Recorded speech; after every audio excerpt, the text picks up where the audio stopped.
Il n'y a que ce qui est. Je me suis perdue aussi dans cette phrase non-duelle. Il n'y a que cela veut dire qu'il n'y a rien d'autre, qu'il n'y a que cette totalité.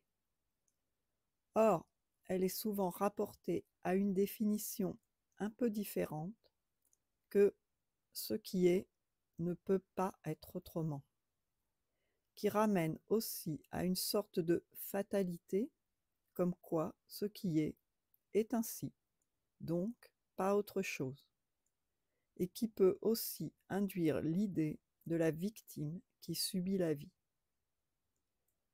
Or, quand j'ai vu que j'étais autant la créature que le créateur, et que je sais que je joue le rôle des deux, il n'y a que ce qui est, c'est-à-dire un.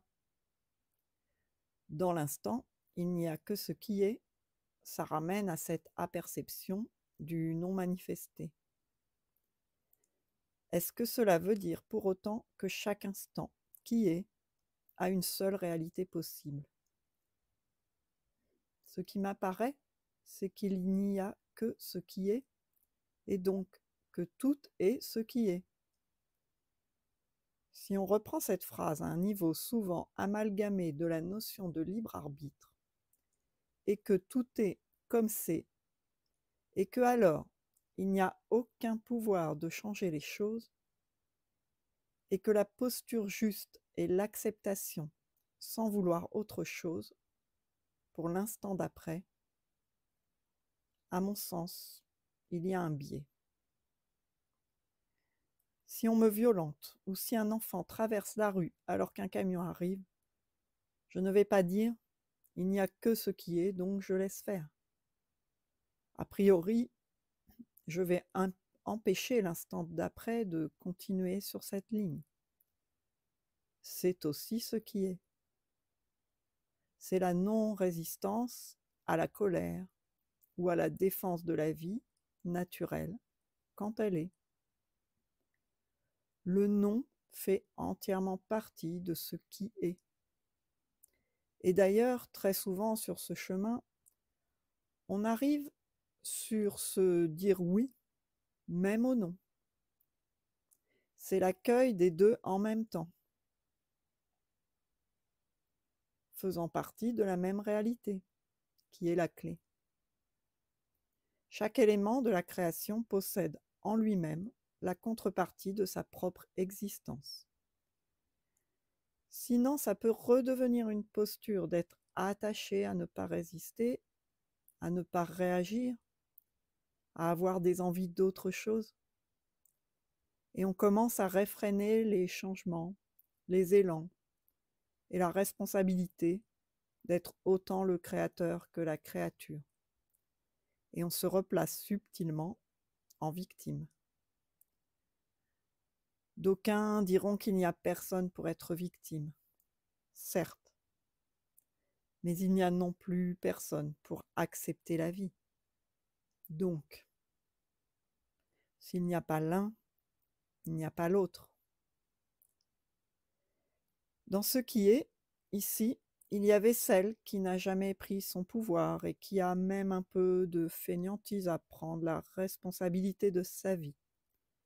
Quand il s'agit de se montrer légitime dans certains aspects. Et que dans ce qui est, il y avait la renonciation à réussir vraiment, à me montrer, à penser que ce que j'avais à dire pouvait être inintéressant, par exemple. Et puis, il y a eu un contexte où dans ce qui est, il n'y avait plus l'acceptation de tout ça, ni de me sentir victime de la vie. Et il y a eu une ferme décision intérieure, pourrait-on dire, que ce qui avait l'air d'être jusque-là l'échec, le sentiment de victime, ou le sentiment de ne pas m'épanouir, de ne pas être accompli, donc de me sentir petite, pouvait être différent. C'est à ce moment-là que le pouvoir, dans le sens la possibilité de générer un autre film sur l'écran, apparaît. Pour moi, la démarche est essentiellement de dégager les anciennes idées qui ne me conviennent pas. J'aime bien le mot dégager dans ce contexte, qui donne la responsabilité de choisir, de ne plus entretenir dans mon monde des scénarios possibles, des énergies possibles, qui ne me conviennent plus. C'est en dégageant l'idée que je puisse être petite, inintéressante, illégitime, que peut surgir les idées de légitimité et de souveraineté, parce qu'elles ont enfin la place, puisque finalement, au fond, elles existaient aussi, mais elles étaient juste en potentiel.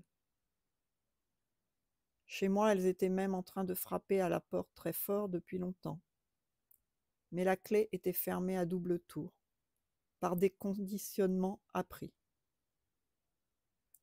Et les conditionnements, c'est aussi ce qui est. Qu'est-ce qui fait que le contexte change la réalité? Peu importe.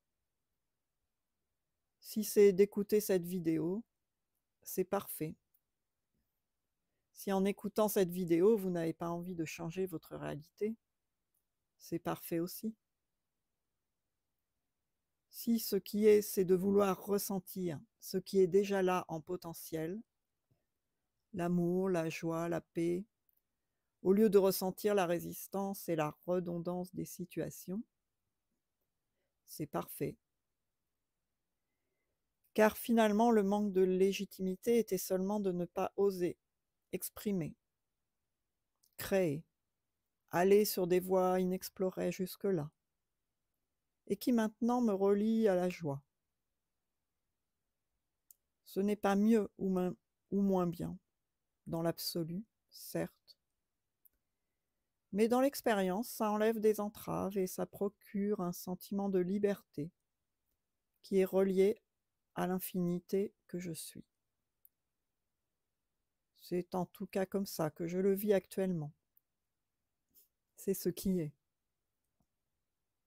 Expérimenter que je ne suis pas obligée de subir ma vie, mais que je peux m'amuser à vibrer et vivre une facilité que je ne connaissais pas jusqu'alors. Pourquoi pas?